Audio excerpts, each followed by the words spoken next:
Hi, I'm Maja. And I'm Lara. And we are on an Epic TET adventure across Europe from the UK to Greece. We're riding these two Honda CRF 300 Rallys. This is our video diary.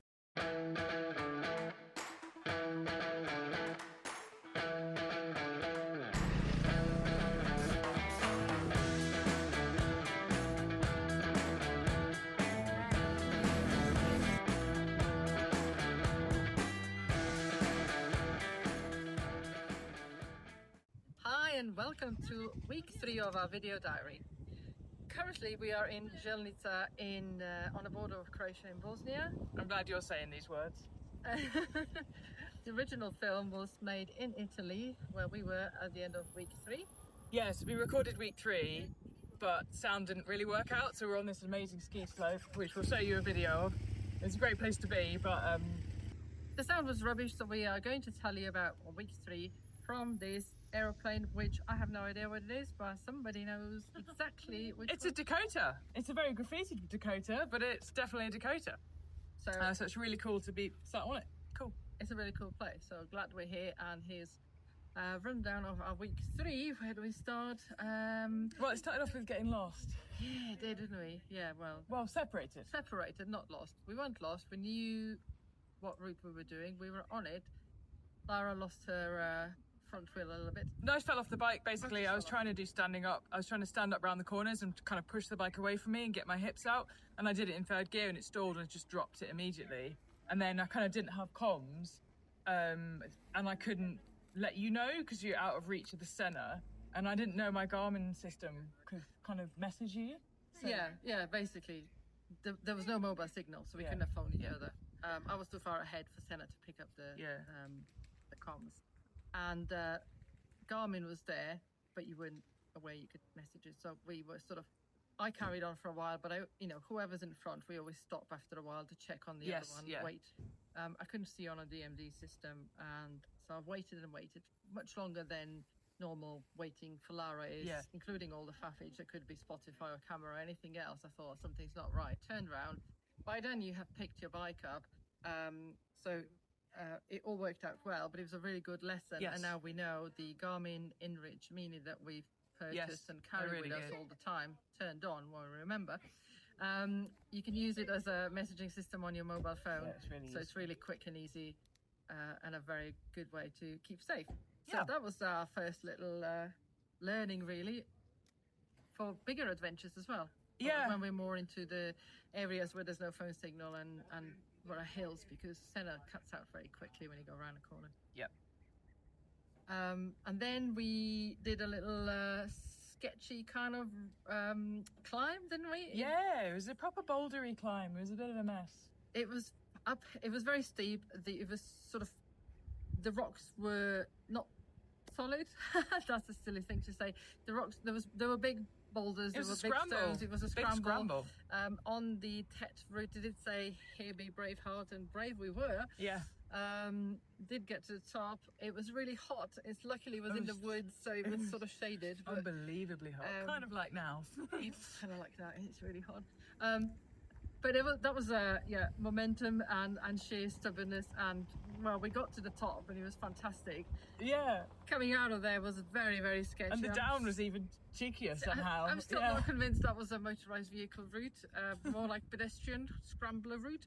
Anyway, we got there, we got out of it, and then we rode straight to the hotel on the lake. And the poor receptionist said she had to do laundry. Please, can you have these jackets? They were literally dripping from my sweat, so she just looked at us, got a bag. Were soaked. She got a bag out of the kitchen and went, "Put them in here." Oh, it was gross. But we had a beautiful ride, a fantastic day off. The next day we were by the lake chilling and relaxing and tinkering with bikes. I found a little local workshop just around the back of the hotel, and what we both realised on the day after leaving the hotel is that we're even more tired, like weirdly after a rest day. It's almost like you switch off, so I've learned that a lot. But then that led to looking for a vineyard stop. Well, we had a couple more stops in between, a couple of campsites. One was where I rocked up on that pitch and my rear tyre was completely flat. Turns out it was a poorly fitted rim lock. It sort of pierced on both sides. It pierced the tube, so it was just gone. And that then was an evening in a campsite that was overcrowded. It was expensive for what it was and what we've been used to paying, just away from Lake Como. We were literally next door to another tent that, you know, you felt like you're sleeping next to people you've never met. It was just not very nice. Anyway, you managed to replace the tube, got me going, and the next day we cracked on again towards Lake Garda. I had to go shopping, didn't I, for a new visor for my goggles, because they cracked. They were really helpful in the Dainese shop.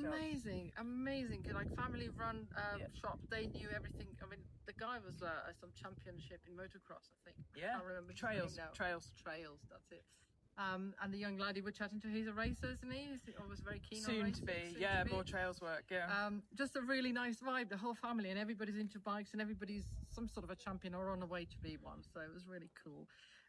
But the best bit of that day was at the end, turning up to this shitty little campsite thinking, let's have a look what they have.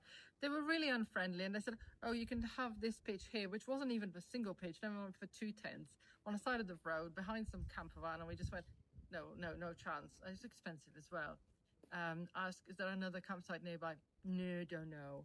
What a twat. Anyway, not even 5 minutes down the road, we came to this beautiful vineyard campsite. Oh, stunning. We literally had that tent in between the rows of vine. I mean, like, come on, dreamy. And then it had the to make it even more magical, there was a little bit of rain, but just the right amount of rain to make this gorgeous rainbow that kind of spread in a big parabola across the mountains in the distance. Oh, it was too perfect. It was magical, wasn't it? Absolutely magical. So that was definitely one for the memories of the camping under the grapes.